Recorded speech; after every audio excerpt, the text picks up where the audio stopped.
What's happening, folks? Back with another reaction, back with some more Fleetwood Mac. And we're back for the final tune on their greatest hits compilation that I have on CD.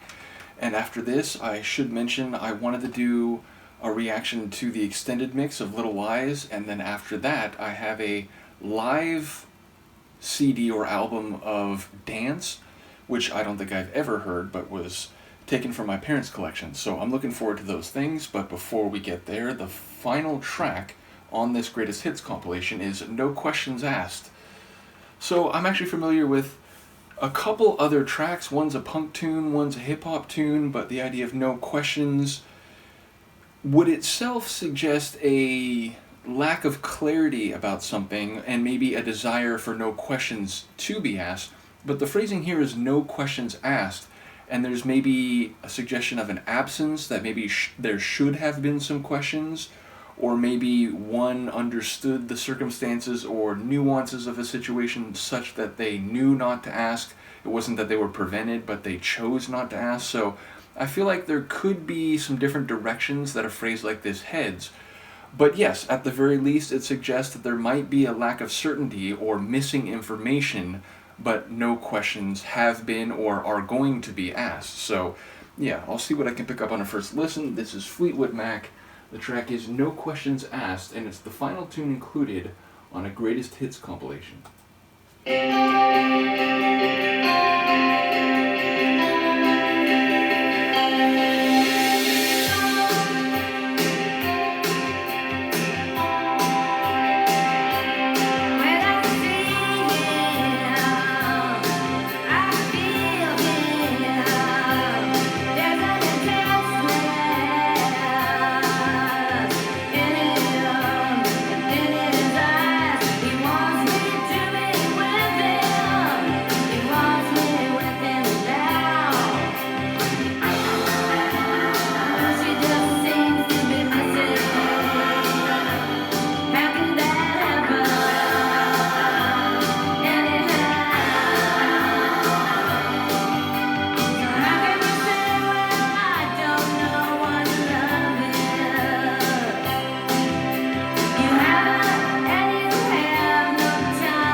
a good tune to end the compilation on, especially since there's a fade out, which is to say, I think that's one of the tracks where, since it's essentially looping the final, or the refrain of the chorus, into the horizon, I think that works as a compilation closer. But yeah, it took me actually a while to pick up what I think the essence of the lyrics is, in part because it felt like Stevie's vocals were like lower in the mix. It felt like at first I was having a hard time picking them out among the other sounds, which include some nice mellow, folksy, a bit country type of guitar. Also those backing vocals, which at some point they were doing like full harmonies, but it felt like there was some like melodic backing, almost like choir type vocals, like alternating with Stevie in the earlier stages of the tune. But it has that like smooth quality that a lot of their tunes do. Again, I've heard some ones that went in some different directions, were a bit off the beaten path, but a lot of their songs I've heard by this point really have this nice mellow soothing quality to them, even if the lyrics seem to be more emotionally complex or even problematic. And if I'm reading the vocals right on this one, or rather the lyrics, what it sounds like is a relationship that at some point had run its course. At some point it was hard to be civil or nice to each other, and maybe there were some bad feelings on both sides. Maybe it did end at some point, and there was that line about, like, what was it, either of them being pushed to the wall. But like, if you're pushed against the wall, like, you've got nowhere else to go, and you might have to fight or try to escape, which all of those could be notable emotional metaphors.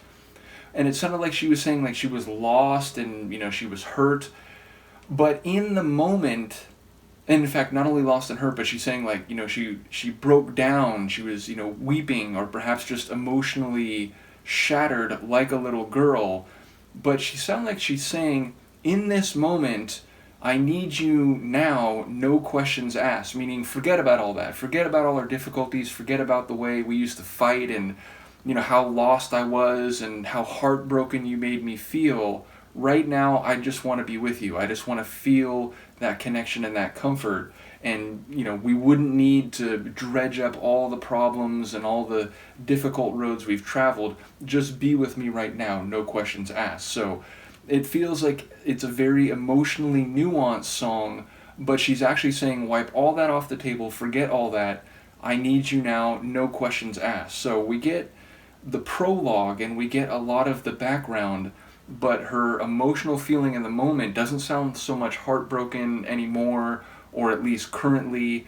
It doesn't sound like she's lost or she's broken down like a little girl in this moment. She just wants to make that connection. So yeah, a cool tune, and one that I think speaks to not only the sonic qualities I've come to associate with the admittedly very small percentage of their discography that I've become familiar with, but I think Stevie sounds very good on the vocals, despite them being a bit lower in the mix than maybe they could have been. I feel like her voice was, as I said, buried a little bit, which, sometimes that's done intentionally. Sometimes it's more about the sonic sphere, the soundscape in general, and not necessarily just really keying in on the vocalist. But yeah, as I said, the first half of the tune I was sort of struggling to understand some of the lines, and as it went on longer, I felt like I picked more of them up. But yeah, a very telling and fitting song to end the compilation on. As I said, my plan next is to listen to the extended mix of Little Lies, because I enjoyed that tune a lot, and I haven't heard it since I think I did the reaction, so it'd be nice to get a slightly fuller version, after which we'll go on to Dance Live, which I assume is a live album of material coming from a normal album, or maybe it's just the name of a live album which features songs from a variety of different releases. I'm not really sure. I'm guessing some of you out there will know, but yeah, I'm looking forward to all that. Let me know what you think of this tune, and I will see you next time. Peace.